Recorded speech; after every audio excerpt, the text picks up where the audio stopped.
with the ability to find a single user, which is what we just did in the last screencast using the find by ID function of our model, we were able to pull back a single user and also restrict the fields that come back with that user. That's really useful for getting and displaying a user. Now we need the ability to update a user. In other words, making sure that we can change data within that user based on updated information that comes into us from the user interface. Such as if this user logged into the web application and decided to update their email address, we would want that functionality to exist and to be able to update the email for the user. So for that, we're going to go ahead and comment out our find one tests. And then I'm going to copy my little test console.log right there. We're going to create a new function that we can execute once we have a stable database connection. And we are going to do update one user. So we're going to update one user. And so let's change this to, instead of finding, it is going to be updating one user.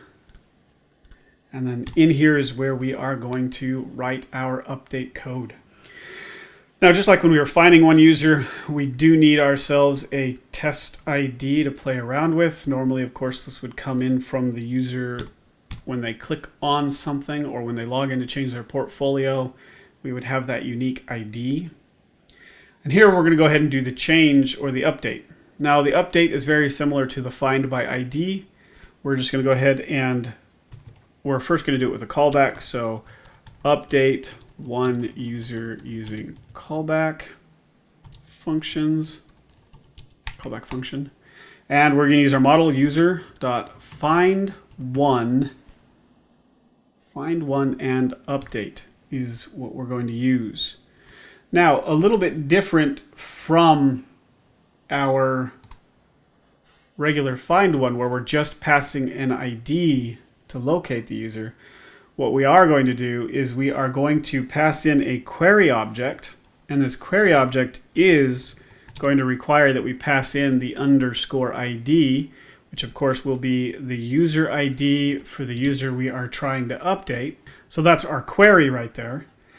And then we need to pass in what we are going to be updating. And in this case, for our example, I am going to update the first underscore name of our user, and I am going to change it to capital updated, just so we can see that that particular value is updated. And then, because this is a updating of the object in the database, if we do not care about getting the newly updated object back, and we want a copy of the object before the change, we can just go ahead and pass in our callback handler right now. A lot of people, when they begin to use the update functionality in Mongoose, they find that although they do the update, the object that gets passed back to them by Mongoose is the version of the document before the update happened, and the data is still updated in the database. They're just not getting back the updated object. Now, the reason why I find that useful is because if we are making changes to an object, we want the changes to be saved to the database, but getting back the object prior to the change allows us to implement the undo functionality in our front end, which means we can have the update occur, we can get back that it was successful, and then we get a copy of the object before any changes were made. And then that allows us in our UI to say, hey, do you want to undo what you just did? And if they say yes, then we can actually pass back the old version of the object to the update method again and have everything restored back to what it was. If you're not worried about adding undo functionality to your application and you don't want a copy of the old object, or you still have a copy of it on the front end, then we're going to go ahead and pass, then you would want to pass another configuration option called new equals true. And what this is doing is it's telling Mongoose to send back the updated version of the object rather than the pre-updated version of the object. And then, of course, as always, we need to pass in our callback handler. And so we got an error, and then we've got our updated user that we're going to get back. And we are going to use ourselves an anonymous arrow function to handle all of that. And as always, we're going to have our error check, and then we're going to log that user to our console. And it's probably easier to just type it, but I didn't. I copied and pasted. And it is an updated user rather than just regular user. So here we go. If there's an error, we're going to return and log the error. If we get the updated user, because there was no error, then we're going to log the updated user. Now, this right here, this ID is the same one we use down here in the find one, and it brings us back this object right here. It's the test at test, and we can see that his first name is Bob. If we go to our compass and we refresh our database, we can see right here, it's this particular object, and we can see the first name is Bob. So we're going to go ahead and run our code, and we should see Bob changed to updated, and we should see the updated object printed out down here. So we'll go ahead and make sure we've got, oops, we didn't call our update one. So let's go ahead and make sure that once we have a stable database connection, we call our update one user function and execute it so that our tests can get run. And then we'll go ahead and debug this. Now we can see updating one user was the test that just ran. And if we look down here, we've got first name. It is no longer Bob. It is now updated. And if we come back here, we can see it's Bob. We refresh, and we see that it is now updated. We have successfully updated our user Bob, and his first name is now updated instead of Bob. Of course, this is with our callback handler. And as always, we want to see how it's done with a promise. So let's go ahead and do it with a promise. And for that, we're just going to go ahead, and it is very similar to this. We just copy this code right here. Actually, let me get the comments as well. Then let's uncomment it. Let's add our comment above that lets us know that we are doing a update single user using promise. Now, just like we did before, when we're dealing with promises, we want to go ahead and capture the promise. So we're going to do let update promise, equal. Now, instead of passing a callback handler right here like we have, we're going to go ahead and leave the callback handler out. And then we're just going to call .exec on it. And of course, that takes the query that we have right here, executes it, returns a promise.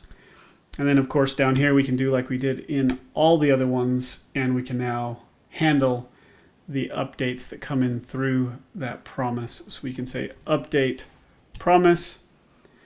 We can do our .then handler for the successful case where the promise is resolved. And then we can do a .catch for when the promise is rejected. And then we can use the same code that we've been using all over the place for catching an error. So we can use this anonymous arrow function right here. And then we can use just the logging of the updated user in our then. All right, hopefully this all makes sense. I'm not going deep into it because we've done it quite a few times. So instead of updated, let's change it back to Bob. That way Bob gets his name back. Let's go ahead and pull open our database, refresh. We should see that it still says updated. Refresh again just to be safe, updated. Now, when we execute this one, it should change it back to Bob. So we see it got executed. We see his name is now Bob. Come back to our database. Updated was his name. Refresh. Now it's back to Bob. So once with a callback function and once with a promise, we have updated a record. Now, updating other attributes is as simple as adding additional attributes to this object. So if we wanted to update the last name, we could do the same thing right here. Change it to updated. Let's do it all in caps. Save it. Save this one to updated. And if we come back to our database, you can see it's Bob Smith. Execute this. we should see that the first name is changed to updated, last name is changed to updated. Come back to our database, refresh, updated, updated. Let's go ahead and put that back to Bob. Put this back to Smith. Let's go ahead and execute it again. We should see Bob and Smith. Refresh, Bob and Smith. All right, it's as simple as that. You just pass in an object with the updated information. Cool thing though is that most of the time, coming from your front end to your web application is going to be JSON objects that look just like this with any updated information. And then from your middle tier, you can pass it to Mongoose as just a JavaScript object, pass that object in here, and then have it go ahead and store everything as long as this object is identical to the field names and everything that you have inside of your Mongoose schema. In other words, it has to follow the schema. And then all you're really doing is passing in the objects right here that will then have their data for these corresponding fields updated inside of your document in the database. All right, there we have it, updating a single user.